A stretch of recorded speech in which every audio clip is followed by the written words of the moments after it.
Di kelompok kita ada Atala. Of course, konsep video kita pasti unik. Di kelompok kita ada Nisa, of course, beli seblak dulu sebelum tag video ini.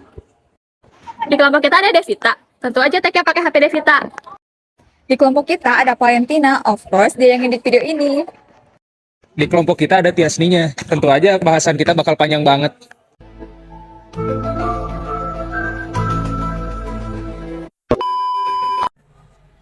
Landasan ideal dan konstitusional politik luar negeri Indonesia bebas aktif.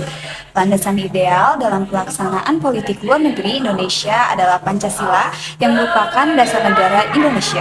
Kelima sila yang termuat dalam Pancasila berisi pedoman dasar bagi pelaksanaan kehidupan berbangsa dan bernegara yang ideal dan mencakup seluruh sendi kehidupan manusia. Sedangkan landasan konstitusional dalam pelaksanaan politik luar negeri Indonesia adalah pembukaan Undang-Undang Dasar 1945 alinea pertama.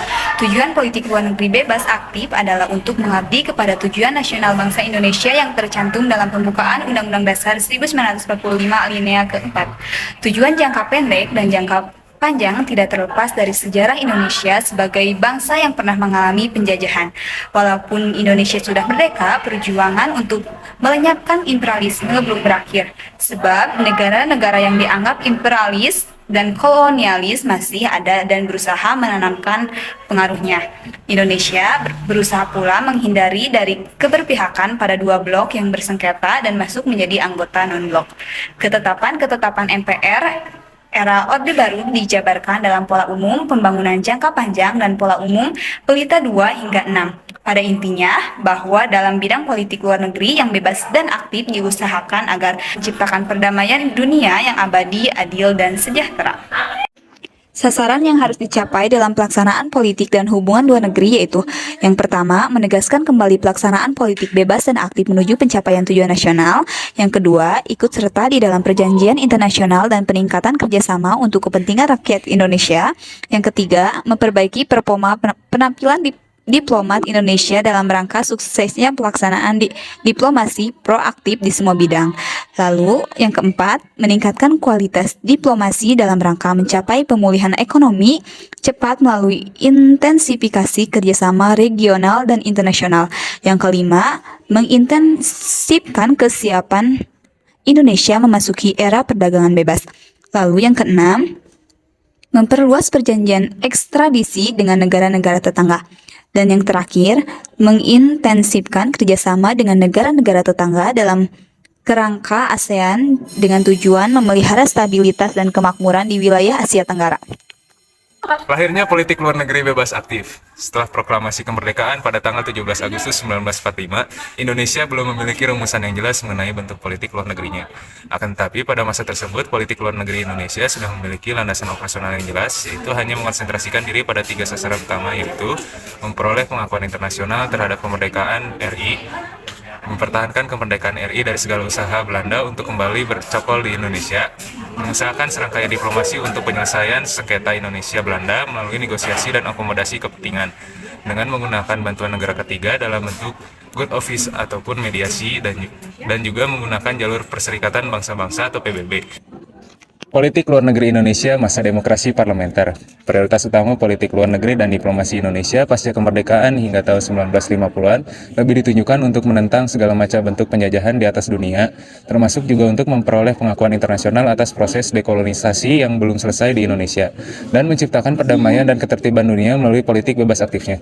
Keberhasilan Indonesia mendapatkan pengakuan dunia internasional melalui meja perundingan ini menjadi titik tolak dari perjuangan diplomasi Indonesia mencapai kepentingannya. Pada kondisi kemampuan militer dan ekonomi yang kurang, Indonesia mampu meraih simpati publik internasional dan berhasil mendapatkan pengakuan kedaulatan secara resmi melalui perundingan. Politik luar negeri Indonesia masa demokrasi terpimpin. Pada masa demokrasi terpimpin 1959 sampai 1965, politik luar negeri Indonesia bersifat high profile yang diwarnai sikap anti-imperialisme dan kolonialisme yang tegas dan cenderung bersifat konfrontatif. Pada era itu, kepentingan nasional Indonesia adalah pengakuan kedaulatan politik dan pembentukan identitas bangsa. Onward no retreat adalah kata-kata yang sering diucapkan dalam beberapa pidato Presiden Soekarno yang menunjukkan tekad revolusionernya dalam membangun kekuatan dunia baru.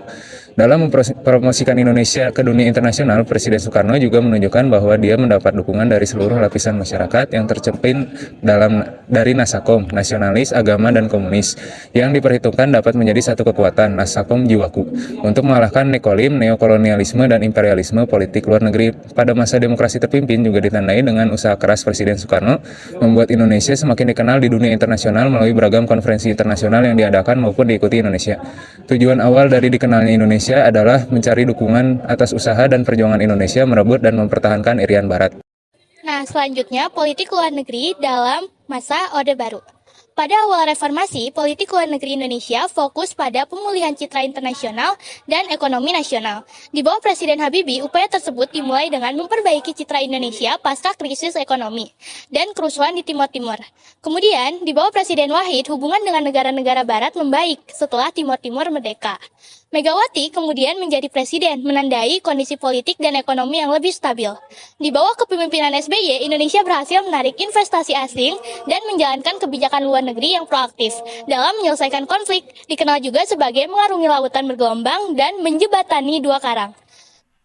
Beberapa sikap Indonesia dalam melaksanakan politik luar negerinya antara lain menghentikan konfrontasi dengan Malaysia, terlibat aktif dalam pembentukan organisasi ASEAN, dan bergabung pada kerjasama ekonomi Asia-Pasifik atau APEC yang ditandai dengan membentuknya kondisi perekonomian global yang stabil dan kondusif, serta memaksimalkan kepentingan nasional.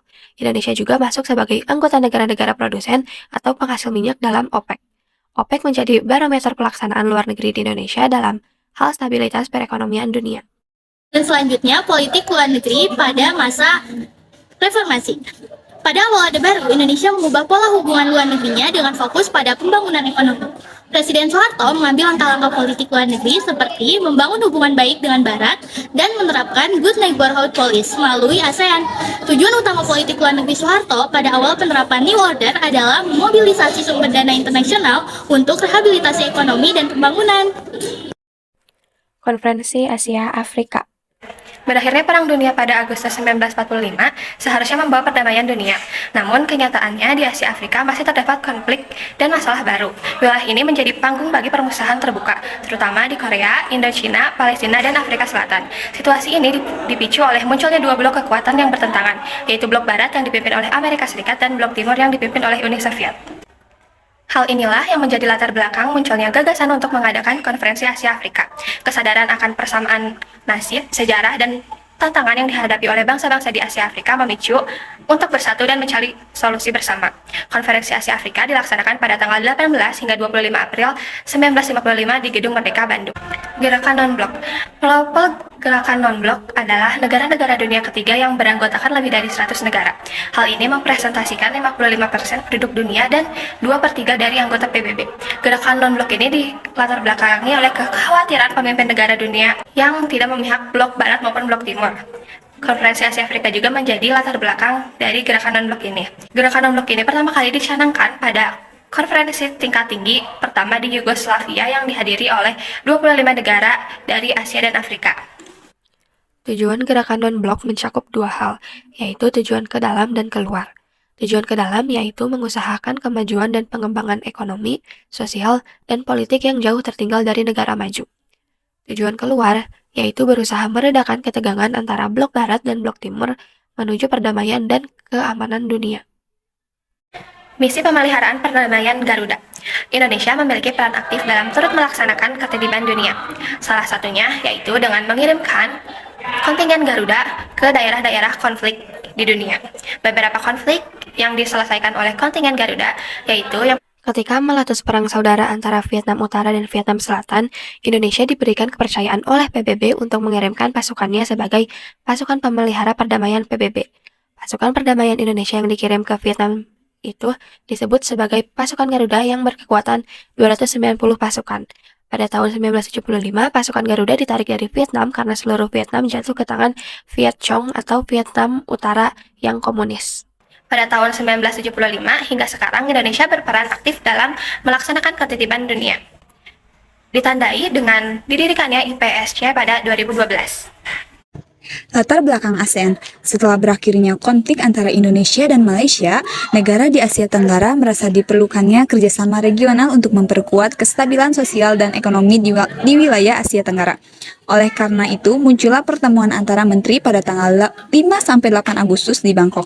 Akhirnya, pada 8 Agustus, para menteri mendatangi Bangkok Declaration. Deklarasi ini berisikan tentang persetujuan tekad kerjasama regional atau disebut dengan ASEAN. Terbentuknya ASEAN ini diharapkan dapat mempercepat pembangunan ekonomi, stabilitas sosial budaya, dan menciptakan kesatuan regional melalui tanggung jawab bersama. Nah, yang kedua ada pembentukan komunitas ASEAN. Komunitas ini terdiri dari 3 pilar, yaitu komunitas politik, yaitu ASEAN Politik Security Community, ada juga komunitas ekonomi atau ASEAN Economic Community, dan juga yang terakhir ada komunitas sosial budaya, yaitu ASEAN Socio-Cultural Community, di mana Indonesia menjadi penggagas pembentukan komunitas politik dan keamanan ASEAN, serta memainkan peran penting dalam perumusan 2 pilar tersebut.